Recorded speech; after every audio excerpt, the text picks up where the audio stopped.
gonna go through the objectively most important calisthenics exercises. These will help you hit every single muscle fiber in your entire body, help you build overall mobility, but most importantly, full body control and mastery. So if you're ready, let's go and have some fun. The pike push-up gets frequently taught online, and that is for good reason. It is one of the most essential and most fundamental calisthenics overhead strength compound movements. Not only does it help us control an ever-increasing overhead load, but it's also amazing at helping you develop shoulder strength as well as scapular control due to having to move into scapular elevation with all of our body weight above our head. So we can go through a full range of motion for this exercise, especially once we start adding elevation to make this exercise even more demanding and more strength dominant, which of course makes it a perfect primer for any handstand exercises. Chin-ups are one of the most reliable bodyweight exercises that focuses on upper body strength, specifically our biceps and our back musculature. Helps us build a lot of forearm and grip strength, which is always nice, even if you don't want to work on calisthenics. And the strength you're going to be building with a classic chin-up will make up the foundation of any overhead pulling exercises you will be doing. They don't require a lot of space, they don't require a gym, and with just 20 bucks you can get a pull-up bar at home and do them any time of day and whenever you feel like it.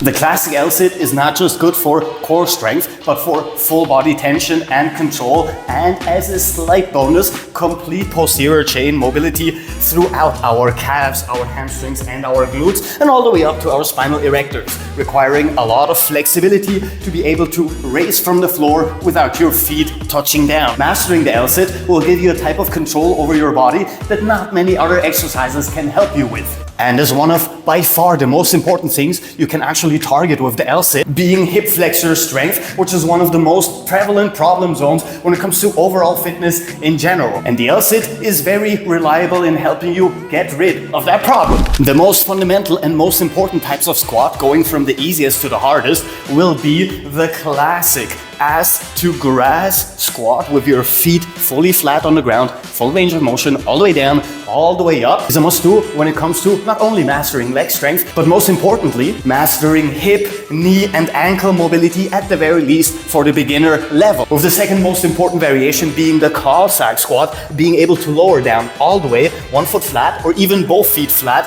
for maximizing this ankle mobility, as well as building massive strength and control throughout your leg musculature and adding a lot, and I mean a lot, of flexibility bonus throughout not only your leg musculature, but also surrounding our hips and even our upper body once we start adding some of the more advanced variations and once we have mastered the classic Cossack squat movement pattern. And of course, we can't mention squats without mentioning the pistol squat, one of the most coveted leg exercises when it comes to calisthenics, and for good reason. It builds a lot of full body strength, it builds a lot of full body control, it requires a lot of mobility throughout your entire body. It looks very impressive to go through. It helps you build this asymmetrical or unilateral strength that humans are known for, because almost all of our movements are unilateral or asymmetrical movement patterns and not classic symmetrical ones that we usually do at the gym. The box jump is all about building explosive strength and speed for our leg musculature, jumping from the spot with both feet simultaneously and maximizing the amount of strength we can generate throughout a single movement, helping us build not only a lot of strength, but also pack on some size when it comes to our leg musculature, and masterful control throughout speedy movements. Not to mention that working on box jumps is an insane amount of fun, increasing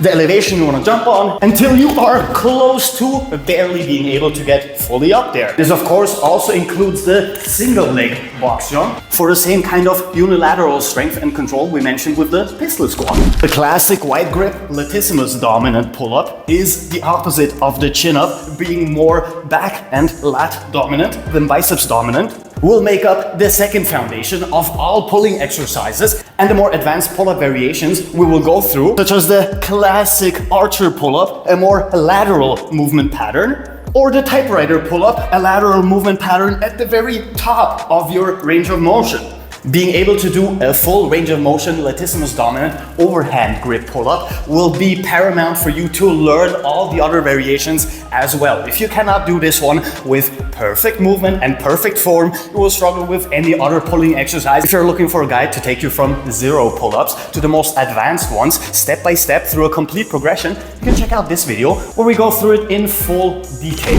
When it comes to upper body balance, your most foundational primer will be the classic crow pose. Not only because it can help you master so many other upper body balance exercises, as well as helping you strengthen your wrists and your forearms till you have the necessary strength and control, as well as the safety in your joints to go through more advanced upper body balance exercises, but also because it is one of the most accessible upper body balance exercises, basically just requiring a tiny bit of mobility and a tiny bit of balancing, which can be learned in a couple of days to weeks, unlike the handstand, which might require a couple of months to be able to fully hold one with perfect form. Objectively, the most reliable calisthenics exercise, requiring even less equipment than the pull-up and even less space, is the push-up. But what makes this even more incredible is its amazing variability, going through more arm-dominant push variations, more chest-dominant push variations that even add a lot of flexibility to our upper body, and low movement patterns, unilateral ones that help us build a lot of control throughout our upper body,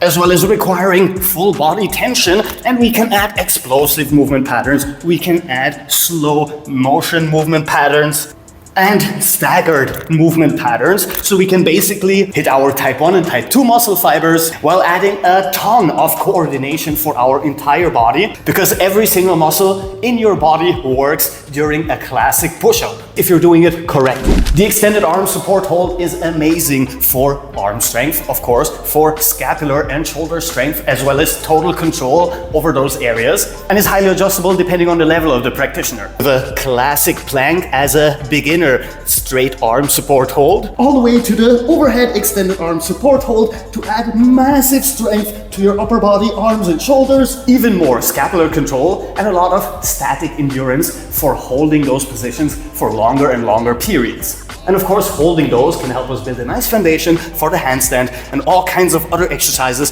where our arms have to be extended throughout the whole movement. And finally, by far, one of the exercises that I consider the most important ones, it doesn't matter if you're a calisthenics practitioner, or if you want to go for strength training, or if you only want to do hypertrophy work, the passive hang or dead hang simply has to be part of your repertoire, and the minimum amount of holding this position, being fully decompressed and stretched out, is 60 seconds. If you can't hold for 60 seconds, you are missing a lot of strength in your forearms and a lot of control that will become detrimental to you as you progress, especially as you become older. Which is why this is an exercise that I mentioned so many times. Not only does it help you decompress all of your joints, help you with mobility and stretching out both your anterior as well as your posterior chain, most importantly, your lumbar spine, which carries a lot of tension, including our shoulders, of course, and our traps. And it is very much advisable that once you have become strong enough to hold on to the bar for a full minute, to start working on single-sided dead hangs, which can help you stretch out even more of your shoulders, chest, and decompress all of your joints while building even more forearm and grip strength as a bonus.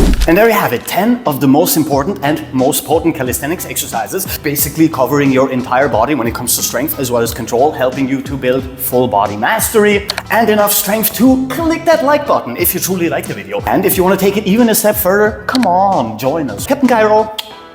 peace out.